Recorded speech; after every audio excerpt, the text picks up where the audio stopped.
3, today's learning target, I can order and compare rational numbers. Here's our word rational again.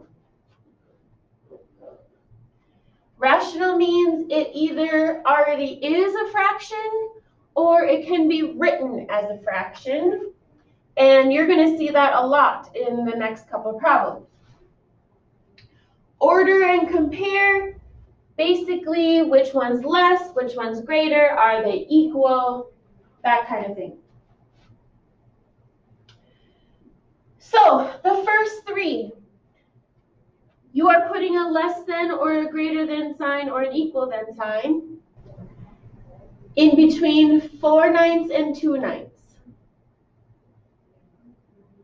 Well, if you have some Skittles in a little mini bag and I have some Skittles in a little mini bag, you eat 4 out of your 9 Skittles, I eat 2 out of 9 Skittles,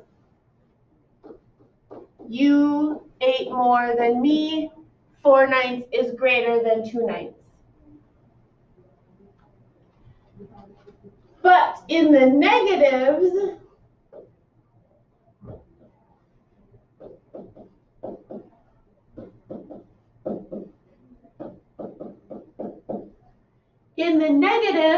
whatever is closer to 0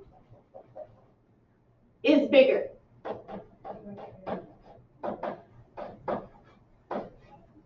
So negative 4/9 is less than negative 2/9. And if there's one of each, a negative and a positive, the positive is always bigger.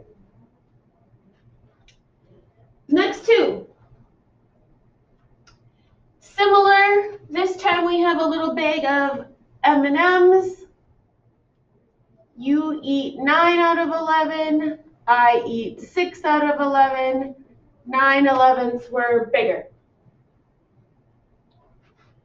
Now the first 4 were pretty easy because of something, and the 5th one is a little tougher because of something. Were you saying common denominator to yourself?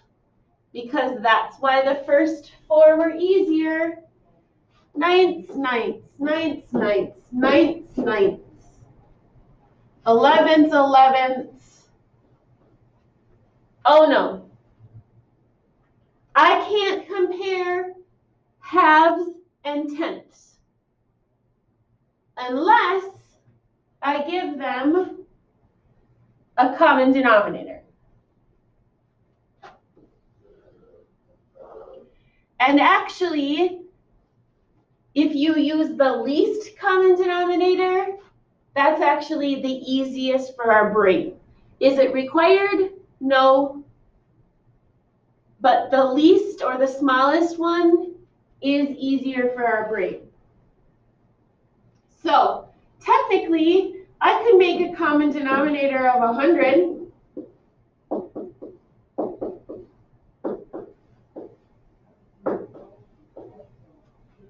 But some people are probably telling me, wait, couldn't you have just left 1/10 and then multiply by 5? Right. That's the difference between a common denominator and a least common denominator.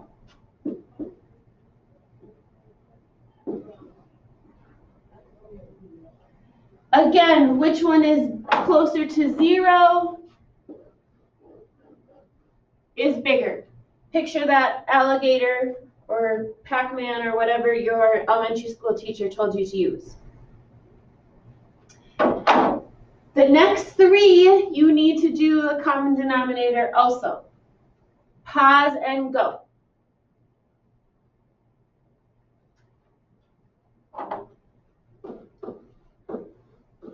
I thought of 35ths.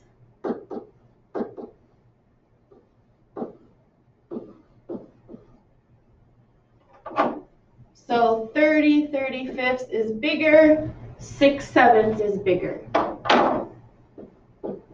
I thought of twelfths.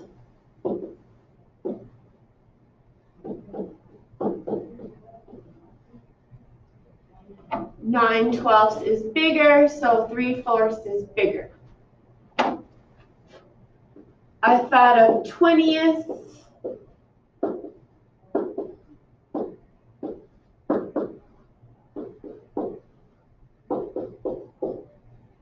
Closer to 0, remember? You might have used 40ths on that one, which will work. There is nothing wrong with using a common multiple, but usually our brain likes least common multiples better. A lot of that was just 6th grade stuff. 7th grade, you need to put 4 numbers in order least to greatest and figure out how to get them on this number line. Yay, so much fun! So we have some choices from the past couple lessons. We can either change them all to decimals, or we can change them all to a fraction with a common denominator.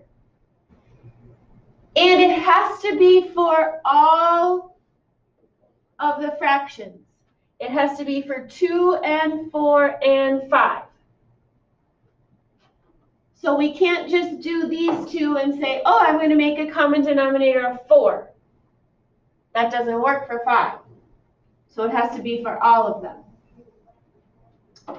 I'm thinking maybe 20ths.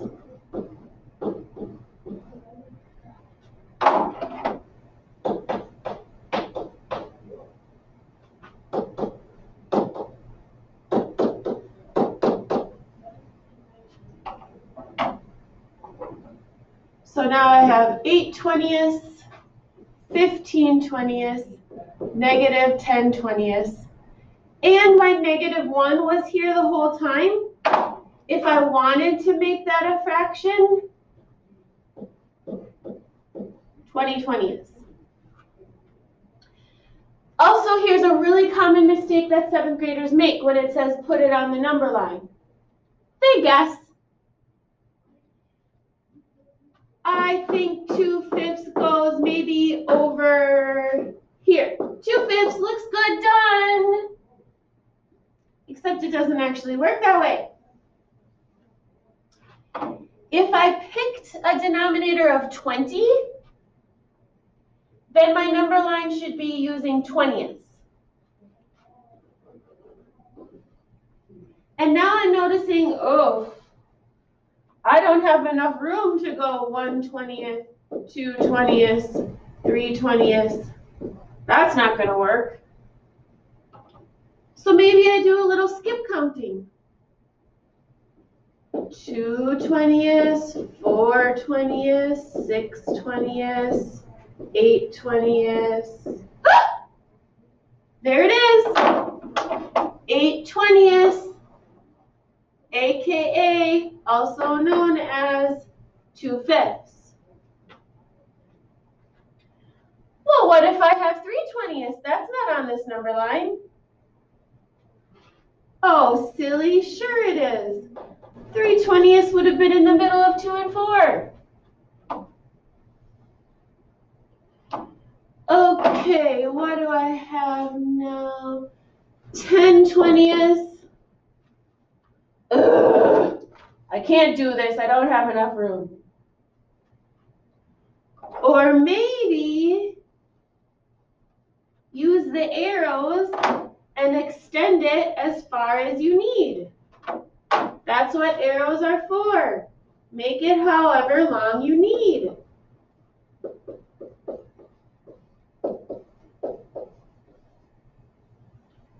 Where's 15/20ths? Here it is, also known as 3/4.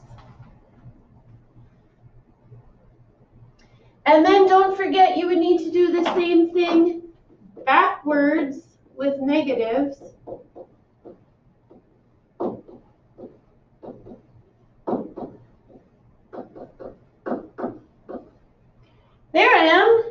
negative 10/20, also known as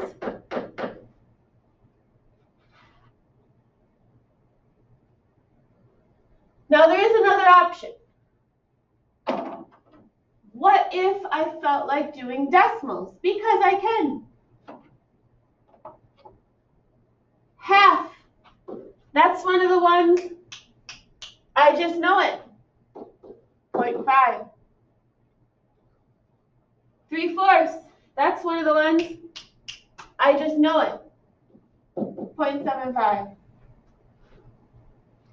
2/5. 2/5.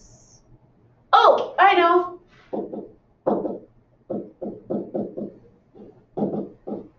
4/10. Now, I would not do my number line the same way.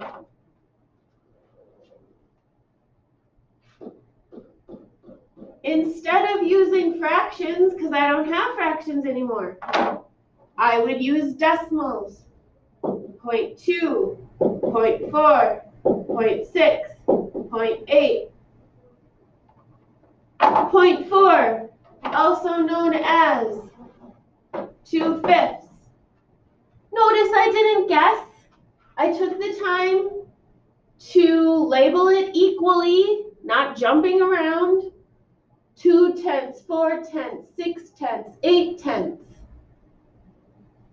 Oh, 0.75.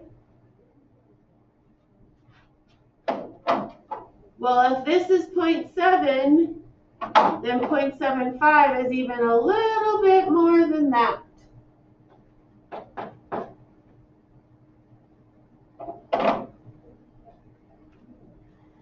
Your turn.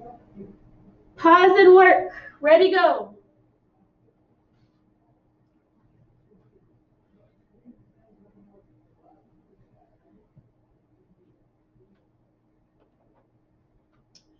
Some people say, should I pick fractions? Should I pick decimals?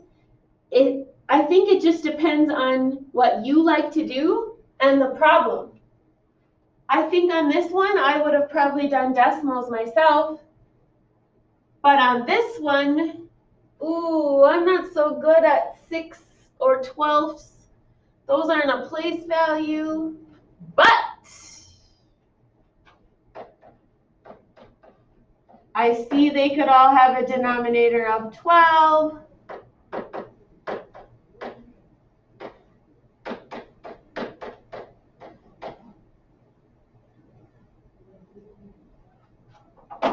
Since I don't have any negative numbers, I'm going to put my 0 further to the left so I have more room for my 12ths.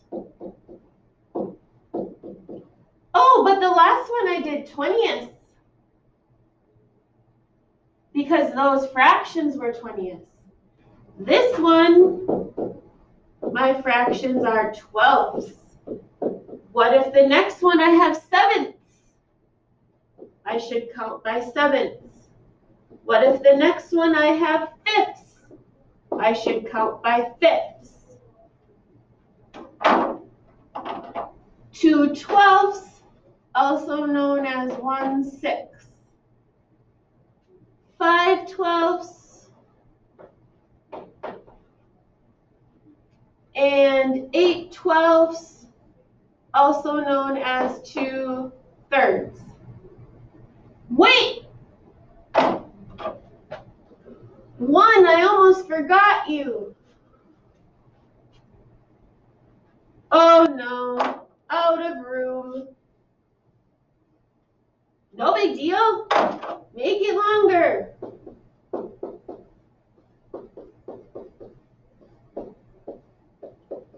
What's 12 divided by 12 anyway? 1.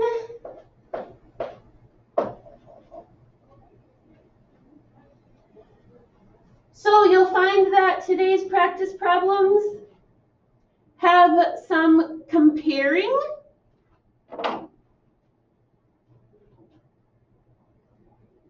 where you need common denominators, and there's some ordering on a number line,